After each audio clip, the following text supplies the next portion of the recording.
नमस्कार. विद्यार्थी आणि पालकांसाठी एक महत्त्वाची बातमी समोर येत आहे. राज्याच्या शिक्षण विभागाने इयत्ता 1 ते 9च्या अंतिम सत्र परीक्षेचे वेळापत्रक आणि उन्हाळी सुट्टी जाहीर केली आहे. चला तर मग जाणून घेऊया कधी होणार परीक्षा आणि किती दिवसांची मिळणार सुट्टी. परीक्षेचा कालावधी 1 ते 9ची परीक्षा एप्रिल 20 ते एप्रिल 30 दरम्यान पार पडणार आहे. निकाल कधी? परीक्षेचा निकाल 1 मे रोजी जाहीर केला जाईल. कोणासाठी? जिल्हा परिषदेच्या 2795 शाळांसह सर्व खासगी प्राथमिक व माध्यमिक शाळांसाठी हा नियम लागू असेल. विद्यार्थ्यांसाठी आनंदाची बातमी म्हणजे परीक्षेनंतर तब्बल 44 दिवसांची उन्हाळी सुट्टी मिळणार आहे.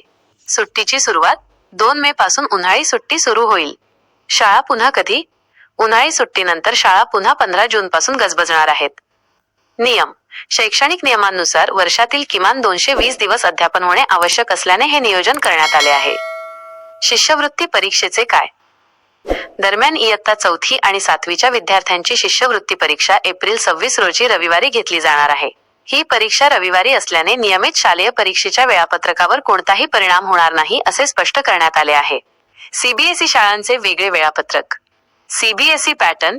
या शाळांचे नवीन शैक्षणिक वर्ष 1 एप्रिल पासून सुरू होईल. सीबीएसई सुट्टी. त्यांना 1 मे ते जून 14 दरम्यान सुट्टी दिली जाईल. त्यामुळे विद्यार्थ्यांनी आता अभ्यासाला लागावे आणि परीक्षेची चांगली तयारी करावी. तुम्हाला परीक्षेसाठी खूप खूप शुभेच्छा.